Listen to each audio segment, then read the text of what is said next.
दोस्तों, ये कहानी है एक छोटी लड़की की जिसका नाम एलोरा है।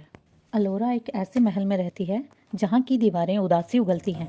जब से उसकी माँ का देहांत हुआ है, मानो उसके लिए तो सूरज ने अपनी गर्माहट खो दी है। उसकी सुतीली माँ लेडी बेन हमेशा चमकीले बैंगनी और सुनहरे कपड़े पहनती है।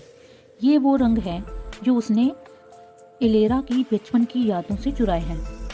एलेरा का काम दिन भर चिमनी से कालिक साफ करना है। उसके हाथ हमेशा कोयले जैसे काले रहते हैं और उसकी आंखों से रंग गायब हो चुके हैं। उसकी सौतेली माँ उसको बोलती है फास्टर चाइल्ड, जाने की काम जल्दी करो। एक दिन एलोरा की सौतेली माँ एलोरा के काम अधूरा छोड़ने पर उसको एक अंधेरी अटारी में भेज देती है। वहाँ पर उसे धूल से ढका एक पुराना करगा और एक अधूरा कालीन मिलता है।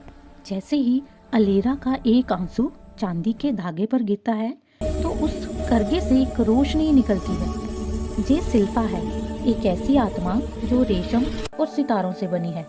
सिल्फा एलेरा को केवल काम करना नहीं सिखाती, बल्कि उसे ये सिखाती है कि अपनी कल्पना से हकीकत को कैसे भुना जाता है। सिल्फा उसे केवल जादू नहीं बल्कि जीवन का दर्शन और प्रकाश के नियम सिखाती है। उधर लेडी बेन गांव वालों की बची कुची खुशियां चुराने के लिए एक भव्य दावत का आयोजन करती है। जब लेडी बेन लोगों के रंग चुराती है, जाने की जैसे जैसे लोगों के रंग जाते हैं, चीजें ठंडी और बेजान हो जाती हैं। वह एलेरा को कालकोठरी में बंद कर देती है और उसे हजारों गंदे कपड़े का ढेर धोने के लिए देती है।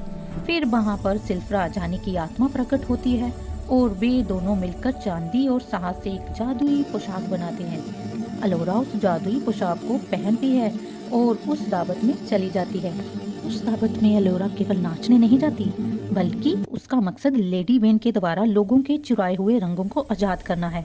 जैसे जैसे वह नाचती है, उसके कदमों से रंग फूटने लगते हैं, नौकरों के फीके चेहरे चमकने लगते हैं, लोग नाचने लगते हैं और लेडी बेन की जादुई शक्ति कमजोर पड़ने लगती है।